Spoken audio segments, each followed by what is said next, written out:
you seen a little girl? Just turned 7 last month, short, black hair.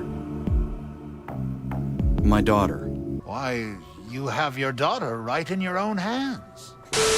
So, remember back in my Silent Hill 2 video how I said that Resident Evil 7 ripped off the opening of Silent Hill 2 and that Capcom did the same thing again with RE Village and the original Silent Hill on PlayStation 1. Originally referenced Silent Hill 2 back in my Resident Evil 7 video, mostly because that game ripped off its initial premise or starting point before spanning into a completely different direction. And then RE Village did the same thing with the first Silent Hill game. But this video is not about copied homework. Well, this video is going to be about that copied homework, now that I have played both games and can properly talk about how much the former stands on its own and how much Konami should push the blooper team to remake the latter like they did with Silent Hill 2. To those of you who have not played either of them, here are the necessary tidbits on both games before I start to compare them story-wise.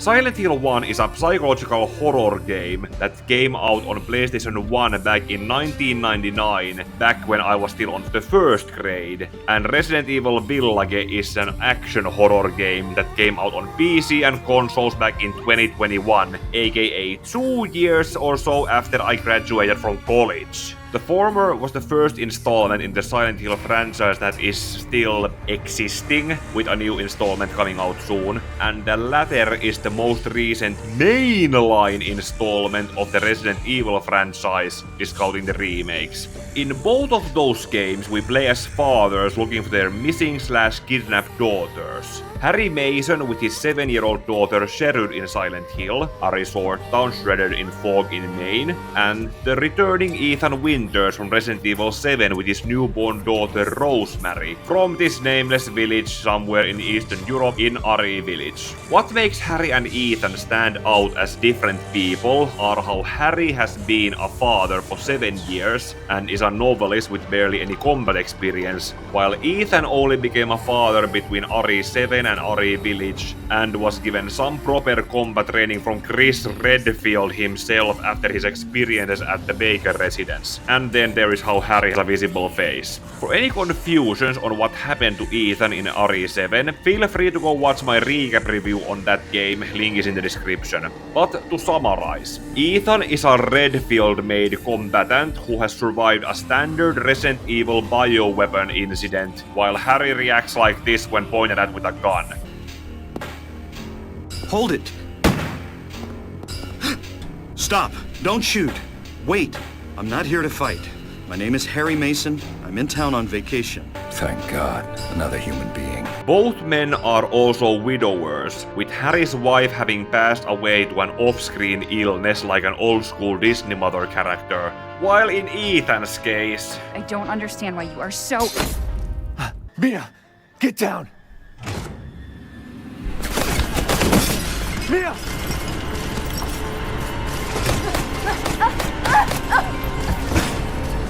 More about that later, but going forward from here, I will be summarizing Harry's and Ethan's similar experiences in their native games, so I should probably address how there will be spoilers from here on out. Like I said earlier, RE Village is available for purchase on PC and modern consoles if you want to play it for yourself, but in Silent Hill 1's case, I recommend using the RetroArch PS1 emulator.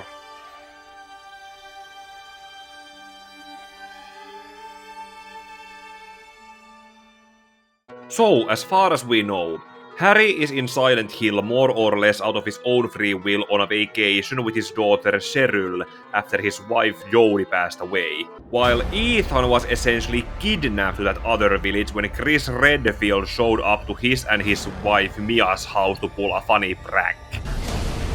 Chris? What the hell? Sorry, Ethan. No! That's a different voice actor. What? Why? All clear. Rose? What the hell you doing with my daughter? Package secure, sir. Take him away. I said get your hands off her! Ethan, no. Ethan's kidnapped drivers then end up in a car crash somehow while Ethan is out cold. So he eventually wakes up to make his way to the titular village the same way how Harry does when he wakes up from a car crash with Cheryl nowhere to be seen.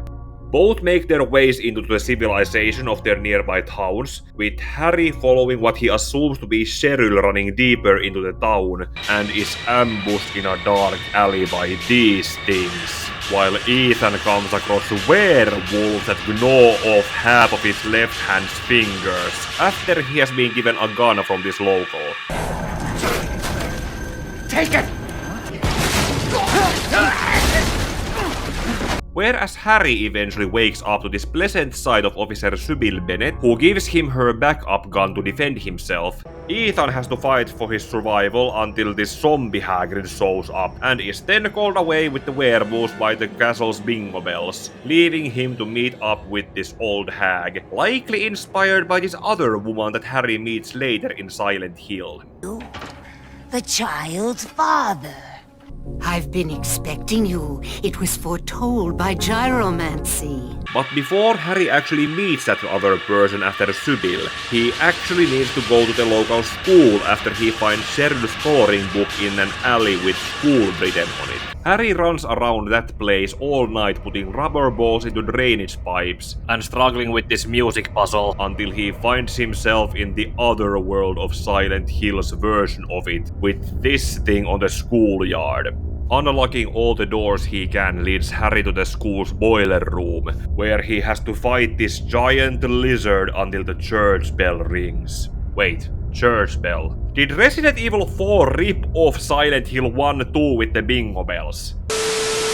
Like in Ethan's case with the werewolves, that brings Harry back to the somewhat calmer fog world where the game started in, and following those church bells then leads Harry to the church where he meets Dahlia. This gyromancer gives him the pyramid pokeball and sends him to fight Wrath of the underworld. at the Alchemia Hospital on the east side of town. Meanwhile, Ethan in that unnamed village after getting separated from that old hag hyping up Rosie! Since Mother Miranda brought her to the village, we have fallen into darkness. Castle Bell heralds danger. They're coming! He also makes his way to the east side of the village to Louisa's house to meet the locals who... What are you doing? Leonardo, what's wrong? Father! Elena, no, stay back! Oh, it takes one infected. We have to go! You couldn't save him. He was already gone. Leave me alone. No, we're getting out of here. Together. Way out. Thank God. Find a safe house to put you in until I can find my daughter. My hunch is she's in that old castle. No. That place is full of nothing but blood and death. And I don't want to be alone while you're... Father? Don't give up! Reach for me! God damn it! Why is everyone dying on me? And meanwhile, the only one who has died on Harry's watch was this cat. Ah, kitty.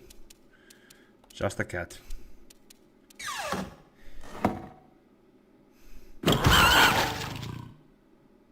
Oh my, what did I do?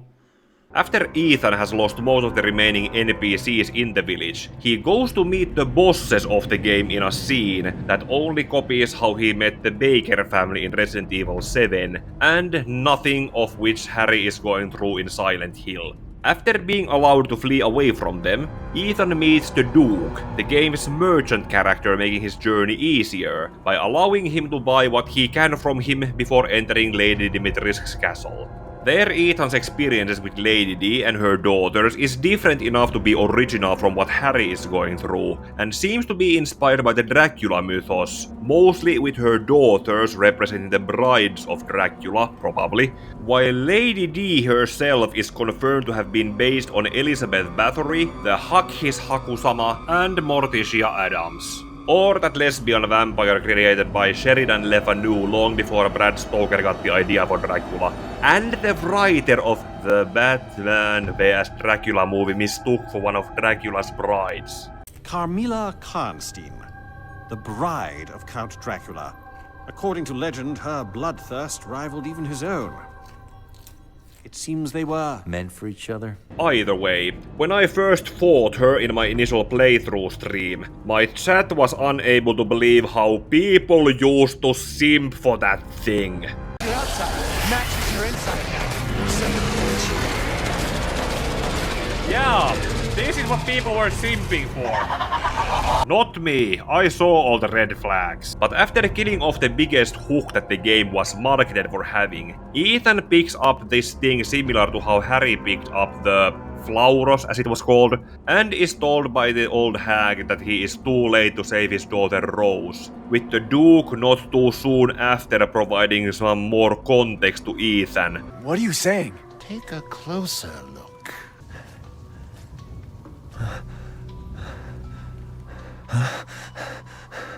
Head. Rosemary V. Head. No.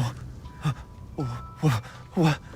Roses. Don't say another word! Spoilers about how this compares to Harry's quest to find Cheryl, but his daughter is as dead as Rose is right now. He just doesn't know that yet. Speaking of Harry, he has in the meantime made it to the Alchemia Hospital to meet Dr. Kaufman and his gun. Thank God, another human being. Do you work here?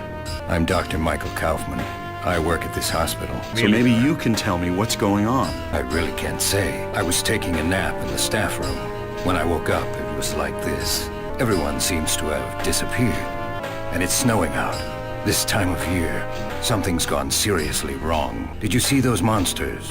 Have you ever seen such aberrations? Ever even heard of such things? You and I both know creatures like that don't exist. After getting nothing useful from him and deciding to collect this red substance from the floor, Harry ends up taking the elevator to the previously non-existent 4th floor to re-enter the other world, where after jumping through some hoops while dodging the remains of the staff to gain access to the secret sub-basement to find the examination room key, he then meets the only staff member not as compromised as the others. Finally, someone else who's okay. My name's Lisa Garland. What's yours? Harry Mason. Harry, tell me what's happening here. Where is everybody? I must have gotten knocked out. When I came to, everyone was gone. It's awful. So you don't know anything either. It's like this is all some kind of bad dream. But then Harry falls asleep while they are talking and wakes up to find Dahlia having joined him at the hospital. She tells Harry that Mark of Samael is spreading throughout the town, and gives Harry a key to her antique store in the northeast part of the town for a way to suppress it. There Harry meets up with Sybil again, who on her own going around Silent Hill has apparently seen Cheryl run towards the Toluca Lake, while also having come to her own conclusions on what is going on in Silent Hill. Or Must be on drugs. Harry excuses Sybil after hearing that and decides to investigate this hole in the wall next, leading him to a strange altar that only starts to do something when Harry ignores it, and is then taken back to the other world. Harry? Are you okay? Harry? Harry? So it's time to go back to what Ethan is doing in being led to the house Beneviento next. There is seemingly nothing stopping him from finding another jar with his daughter's legs in the basement of the house, and I've been waiting for so long. I'd make a much better daughter than Rose. Please, won't you stay with me forever? What? Whoa!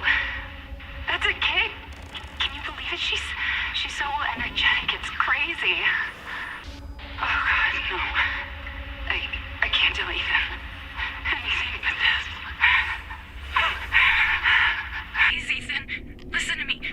I didn't want to keep it from you. Mia? I didn't want to lose you again. I didn't want to destroy this family. Mia, what are you talking about? I love you both so much. I had to. I had to do it. It'll be fine. It'll be fine. It'll be fine. It'll be fine. It'll be fine.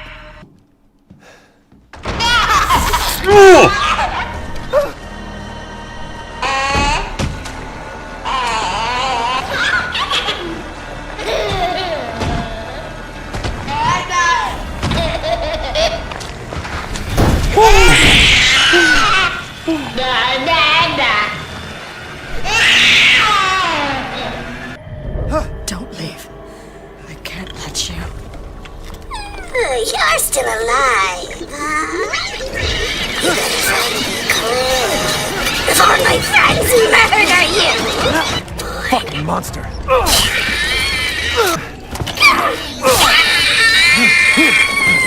You're never going to get out of here!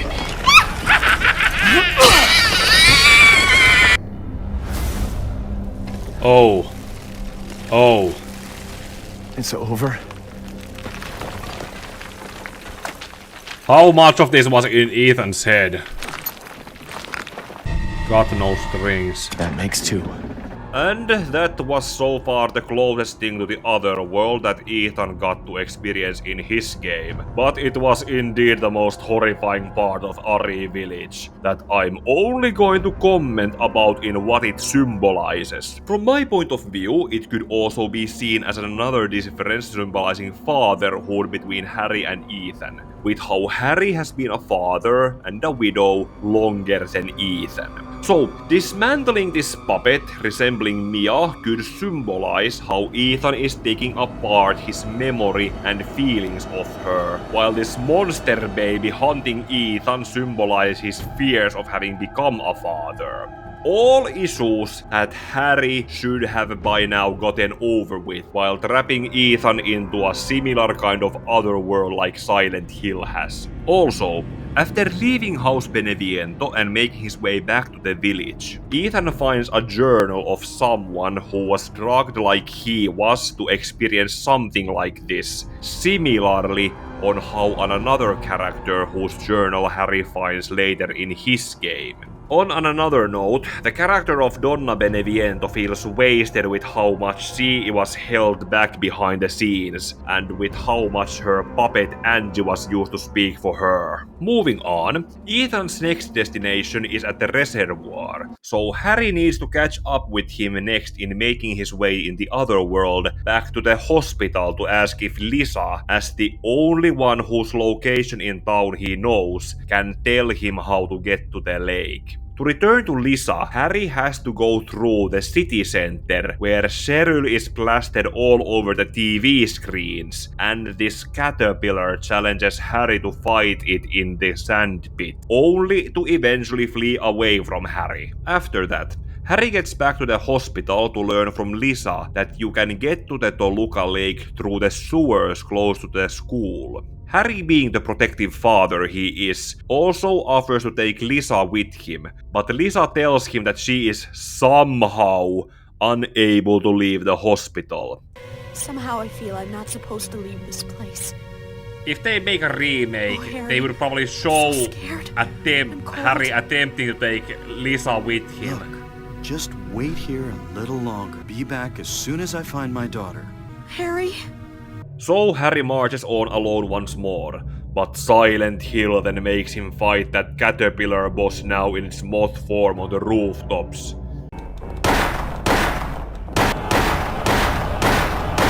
Before he can return to the west side of town to enter the sewers. And those sewers seem to be where the two games once again enter shared territory, as Ethan on his end arrives to the reservoir to find the next jar of Rhodes' arms in the squalor, where the next boss named after Dr. Moreau traps him away from the only exit.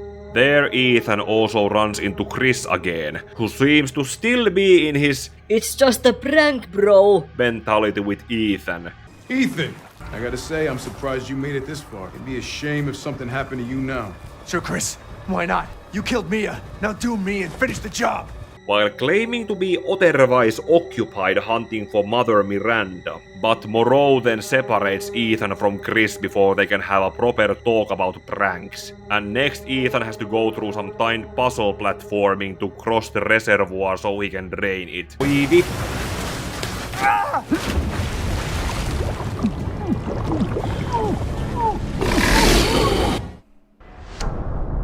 While Ethan is doing that in fighting his way out of Moreau's domain, Harry has climbed his way out of the sewers to the resort area of Silent Hill. There he comes across Dr. Kaufman being attacked in a bar. Are you okay? Yeah, I guess so. But I'm beat. I thought I was a goner there. Who leaves while not even thanking Harry for saving his life. So, Harry instead decides to go through Kaufman's left-behind stuff to find those drugs Sybil was talking about earlier, and which, according to this newspaper, suggests that Kaufman is a local dealer. Harry, you should probably tell Sybil about this discovery. Give me that. That's none of your business. Instead of messing with that, how about coming up with a way to get out of here? What do you think you're doing? You want to get yourself killed? Get out of here. Okay, Harry might not have any evidence about Kaufman's drug deals anymore, and suddenly being taken back to the other world probably makes him forget about it when meeting Sybil again, along with Dahlia, who tells them that the mark of Samael is still spreading, and the demon in child form must be stopped. To do that, Harry is sent to undo the mark at the lighthouse and Sybil the mark in the amusement park. So while they do that, let's get back to Ethan, who has managed to defeat Moreau, Death as he was in life. Disgusting. I agree, and open up the way out of the reservoir. Ethan is then presented with signs directing him to the stronghold of the werewolves. Not having any other way to go, Ethan shoots his way through them and puts down the zombie Hagrid from earlier in the game, before finding the last jar containing the torso of his baby Rose.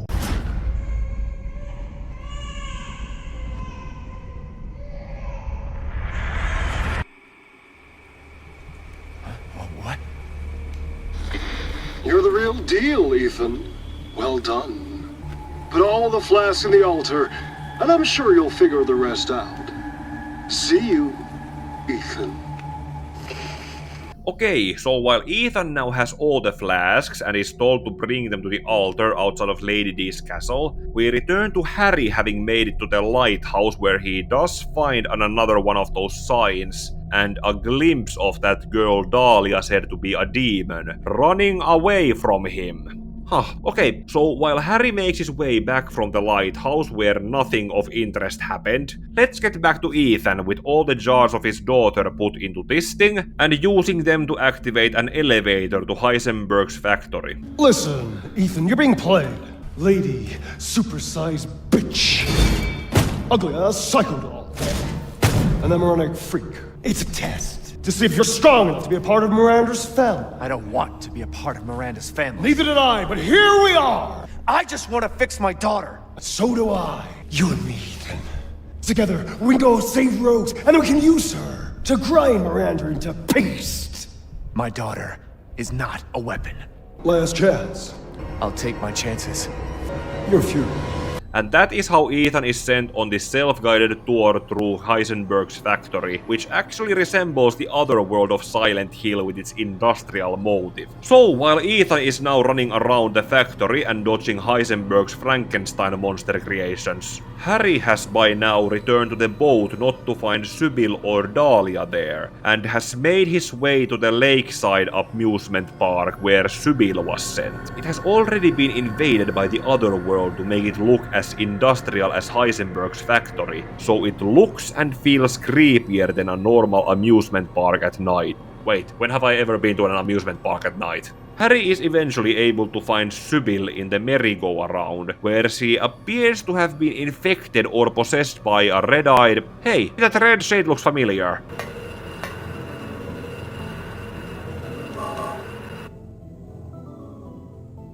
Yes, that was the thing!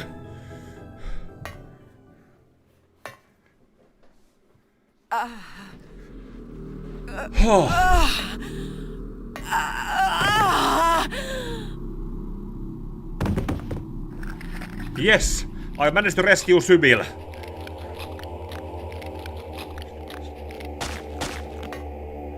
Sybil! What happened? Shh, don't talk. I'll take care of you. Harry, why did they take your daughter? Why her? I'm not sure myself, but you know, Cheryl isn't my biological daughter. I actually haven't told her yet. She probably already knows anyway, though. We found her abandoned on the side of the highway. Nobody knew where she came from. We didn't have any kids of our own. My wife was sick, and it didn't look like she was getting any better. So we took Cheryl in. Might be some connection between Cheryl and this town. So what do you do now? Cheryl is my daughter. I will save her no matter what. And as soon as Harry has managed to rescue Sybil, that other girl appears again, this time to push Harry around. Harry then fires back by using the pyramid Pokeball Dahlia gave him at the church, to weaken her as Dahlia arrives, naming the girl as Alessa, and revealing not only to be her mother, but also that I was careless, thinking you couldn't escape from our spell. But Mommy didn't know how much you'd grown. That's why I couldn't catch you all by myself. But what a pity, yes? Now you're half indebted to this man for his help. Hey, what are you talking about? Alessa, my dear little girl, there is one thing left I need you to do for me. No! Get away from me! Bad girl. Everything's ready. Let's go home. What's going on here? Harry then blacks out like with everything else in the amusement park. So while we wait for him to get back to his senses, let's see how well Ethan is doing.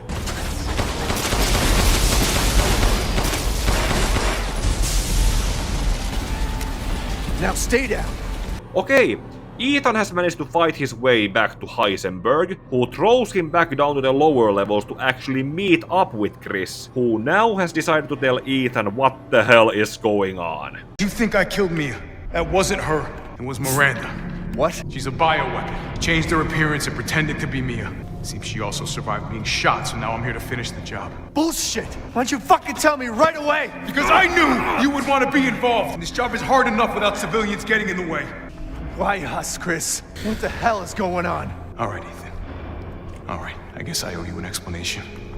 Okay, so Mia was killed by Mother Miranda, and she impersonated Mia. Chris learned about it, and so came to the rescue with extreme prejudice, which he would have probably explained to Ethan once he had moved both him and Baby Rose to safety, but didn't get a chance to do so because Mother Miranda respawned when transported, and caused Ethan's and Baby Rose's transport to crash. Right now, Mother Miranda has gone to pick up the 4 flasks with Rose in them, but Chris has people handling that, so Ethan is needed to go back to deal with Heisenberg in this mecha boss fight against him. Creatives, listen to me. When you acknowledge the meme, you kill it, and all that does is make your game look dumber as a result. And so Heisenberg gets killed along with that meme, as Ethan next meets Mother Miranda the same way how Dahlia appeared to Harry and Alessa at the lakeside amusement park. And then she kills Ethan, so we can play as Chris next. By the way, during Chris's level, he is told this following dialogue. I know it's too late now, but we really should have told Ethan the plan. There wasn't time. We didn't expect Miranda to act so soon. Even so, you should have told him. Which should have been told to him by other characters like Jill, Barry, Rebecca, or even Sheva to properly call him out for this mess, instead of by some nameless random soldier. So, while Chris is going through a Modern Warfare werewolf map, we go back to Harry waking up to Lisa looking after him in the Nightmare Hospital. Lisa tells Harry that she went to look at the hospital's basement, where she seemed to gain an uncomfortable sense of deja vu. Harry, help me. I'm so scared. I can't take this. It's only a temporary thing. We're in shock from when you were knocked out. Don't fret about it. You'll remember after a while. No, you don't understand. Wait! Where do you think you're going? Left alone now, Harry is going around the other world as it has now remixed a lot of previous locations into one place of nowhere, and needs to solve different puzzles to get key items to unlock different doors. While doing that, Harry also finds Lisa again, who has come to realize why she appears in the other world but can't leave the hospital. I'm not the only one who's still walking around. I'm the same as them. Lisa. Stay by me, Harry. Please. I'm so scared. Help me.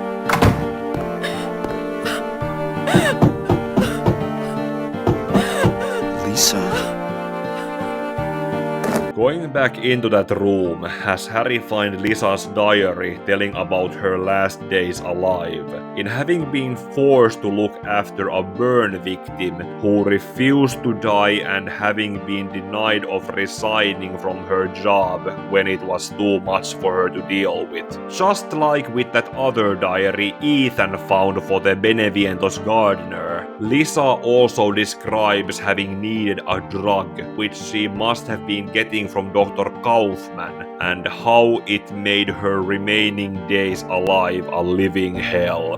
Harry also learns, similar to Chris when finding Mother Miranda's underground laboratory, more in this room projecting a memory of Alessa having been that burn victim. Okay, and at this point I'm going to do the lore dumping without jumping back and forth between the games, mostly to make it easier to explain.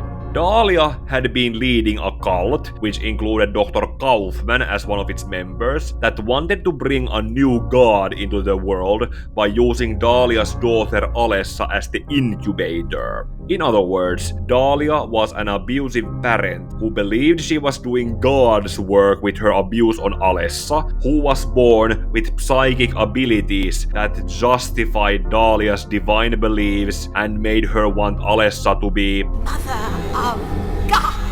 Eventually, even though she had been indoctrinated into Dahlia's cult at an early age, Alessa began to rebel against them, and Dahlia decided to discipline her by properly forcing her to be the one to give birth to her cult's god. She attempted this in her own house with signs and candles that eventually caused a fire that led to Alessa's burn wounds. Alessa was rescued from this fire by a trucker passing by and lived for the next 7 years with those wounds never healing. She was, however, able to cut her soul into 2 parts without pulling a Voldemort, and sent that other part of her soul to be found by Harry and Jody Mason, who raised that part of Alessa as Cheryl. 7 years later, Dahlia realized what happened and sent a signal beacon, probably with gyromancy, that caused Cheryl to want to come to Silent Hill with Harry, and that is how we are here now.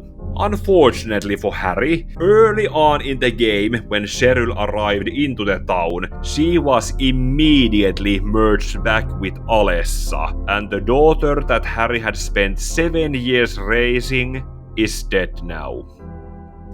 Okay, and now with what Chris learned in Ari Village, Mother Miranda is an over a century-old woman whose daughter Ava died to the Spanish flu in 1999 as a 10-year-old. Her long age is explained with her having found the same mold that Ethan came across in Louisiana and experimenting with it to find a way to resurrect her Ava. Because she lived as long as she did and used the mold and its perfected form called Cadeau to perform healing miracles, the locals eventually came to see her as a deity to be worshipped with her own cult. Those miracles were the successful results of Mother Miranda's experiments, which also included Lady D, Donna Beneviento and Heisenberg, while Moreau and those werewolves would be considered failures. Or technically, they were all failures because Mother Miranda used them as guinea pigs for basically to do the law of equivalent exchange thing from Full Metal Alchemist by wanting to resurrect her daughter Ava in exchange for someone else's life. Evelyn from Resident Evil 7 was also one of those experiments, as Mother Miranda told Ethan herself before killing him. But apparently Oswald Spencer, whose mansion Chris was sent to raid before he was strong enough to punch boulders, also managed to find himself into Mother Miranda's apprenticeship to learn enough about the mold and Cadeau to found Umbrella Corporation, which so makes the T-Virus and G-Virus zombies from the earlier games related to the werewolves in this game. Show me your hands!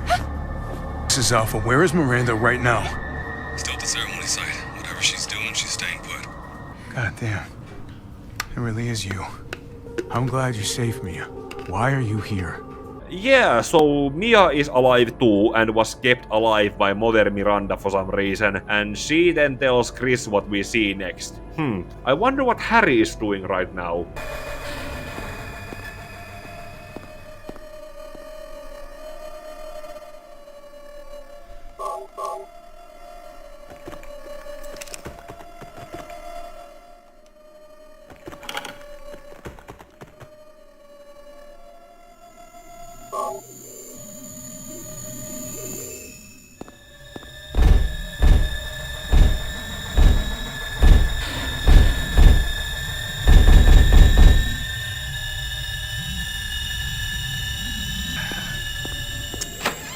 Way to go, Harry. Show Ethan how to survive in the nowhere/purgatory, where Evelyn shows up to remind Ethan that 3 years ago, the Baker house, you were murdered by Jack. You died there 3 years ago. That's impossible. No way. You shouldn't even be able to walk around. Quit messing with my head. And that he is a mold zombie to explain how he has been able to survive both his hands being cut off and being Calimod by Mother Miranda. What? What? Yeah! Ethan has been a dead man walking for the last 4 years. Something that Mia knew and was okay with to reproduce with him. That is why Mother Miranda wants to use Ethan's and Mia's mold daughter Rose to resurrect her Ava. And Ethan refuses to let that happen by respawning to use his remaining time before calcificating to save his daughter. Is that you? Oh, how I've missed you!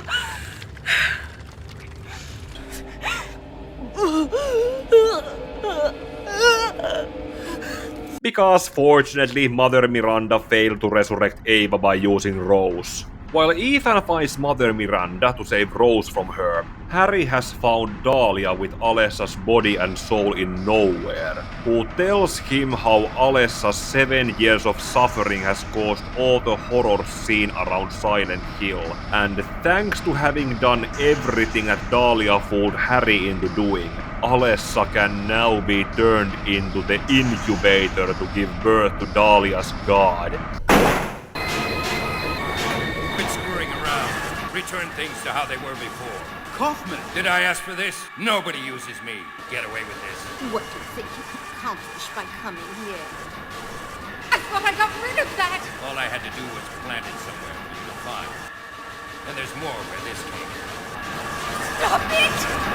Good thing Harry saved Kaufman from one of the monsters to have him be here to stop Dahlia's ritual and separate her god from Alessa's current form to be Harry's final boss. This would have been a very awkward boss fight if Harry had to fight Alessa/Cheryl in this form, aka be forced to actually kill his daughter.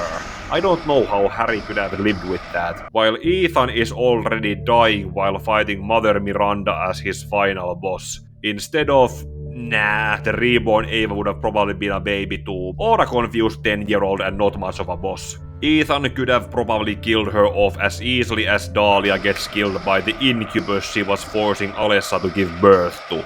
Anyway, both Harry and Ethan pump their respective monster bosses full of lead until they die and get their daughters back. Ethan takes Rose from Mother Miranda's calcified ashes, while Harry is given a new baby from Alessa's fading presence, before both of them need to get away from where they are. Harry flees from nowhere with the baby and Sybil, who also found her way there, whereas Dr. Kaufman is caught and dragged to hell by what he has turned Lisa into, while Ethan knows his time is almost up before his mold body calcifies. So he hands his daughter to Chris along with his jacket and goes back to do what the Act Man didn't understand in his review when this game came out. Revealed that he has regenerative powers from the mold in RE7.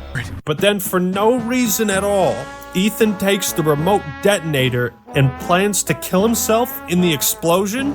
Isn't that why you brought a remote detonator? So you don't have to be in the explosion when it goes off? You know, it's not really a heroic sacrifice if your death is completely avoidable. Ethan, I think your Majin Buu regen powers are gonna keep you alive till you get to the helicopter. Anyway, Ethan dies on his own terms by detonating the bombs that Chris and his team have set up all around the perimeter, while Chris is flying away on a helicopter with baby Rose and her mother Mia. Whereas Silent Hill 1 has by this point ended with Harry and Sybil seemingly being set up as new parents for Alessa's new baby form, Resident Evil Village ends with 2 cliffhangers. One, where Chris learns that his former employers, aka the BSAA, have begun to use tyrants as soldiers like Umbrella before them.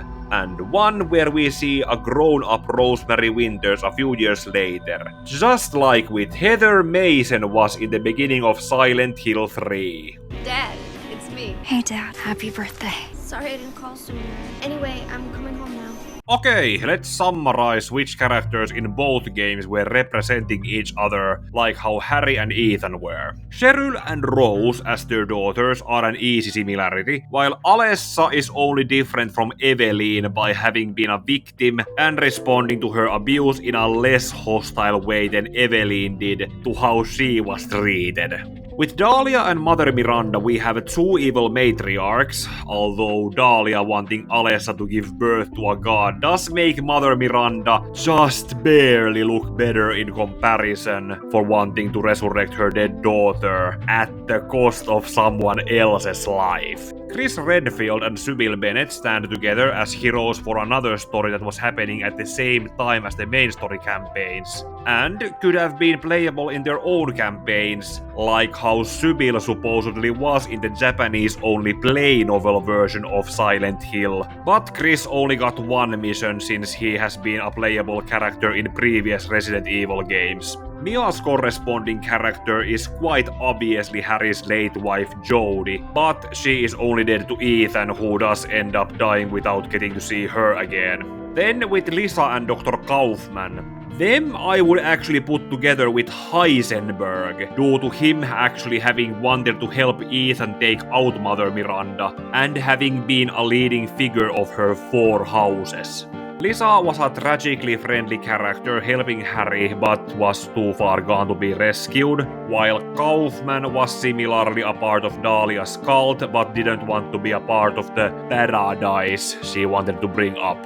Heisenberg was also too far gone in wanting to use Rose as a weapon the wrong way in Ethan's perspective, and he then could not be turned into a doomed ally like Kaufman was by forcing his role as an antagonist. I suppose that would make Heisenberg more Kaufman than Lisa, but since Donna Beneviento was mostly driven by her puppet Angie, I wouldn't make her a substitute to Lisa.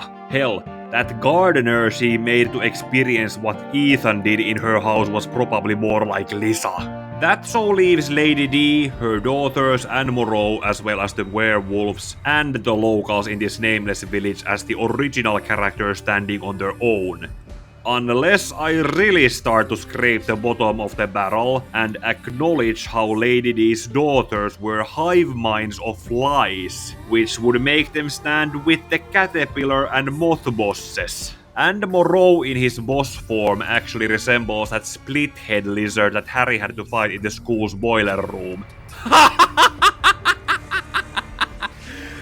Now I understand the real reason why Lady Dimitrescu was so heavily included in RE Village's marketing. It wasn't just to attract simps for the tall vampire MILF. I'm not into you, I'm into your mama. It's what the internet and other Joe had been going gaga for the past year on social media. Oh no, I'm down here with all this wine and a nicely lit candle. What am I gonna do? Time to seduce her. You don't want her to catch you, but you kinda sorta do. Who clearly hates half of the game's audience as a man-hating misandrist. It was to hide all the similarities that the game had with Silent Hill. Capcom was trying to hide that they had made a spiritual remake of a Silent Hill game. Again! And without multiple endings this time. Even RE7 had the bare minimum of 2 endings, depending on if you chose to save Mia or Zoe, although that was made moot by the end of Zoe DLC. Speaking of DLCs, there is the Shadows of Rose DLC that could also stand next to Silent Hill 3 with the grown-up Rose and Heather. I should probably make a similar video like this in comparing that DLC campaign to Silent Hill 3 next, but as we are now closing in on this video, I need to acknowledge how while I was editing it, the Summer Game Fest happened and announced that Resident Evil 9 is coming out next year in 2026, starring another daughter character of a previous main character, Alyssa Ashford from Resident Evil Outbreak, and being titled as Resident Evil Requiem, meaning that along with Silent Hill F also coming out soon, both franchises seem to be on a somewhat similar ground for people to be fans for both IPs, or to start doing comparisons between them. But so far, RE9 and Silent Hill F look different enough, so that probably won't be necessary. I'll just get both and play them when I get the chance, but now is the time to remind everyone on how YouTube works. Like this video, comment what thoughts and opinions you now have gained in concerning both of these games, as well as what I have pointed out in them. Share this video for more people to see, and subscribe for the videos I'm going to be working on next. Also, ding the bell to be alerted when I will be doing gaming streams for a chance to chat with me, and may your heart be your guiding key.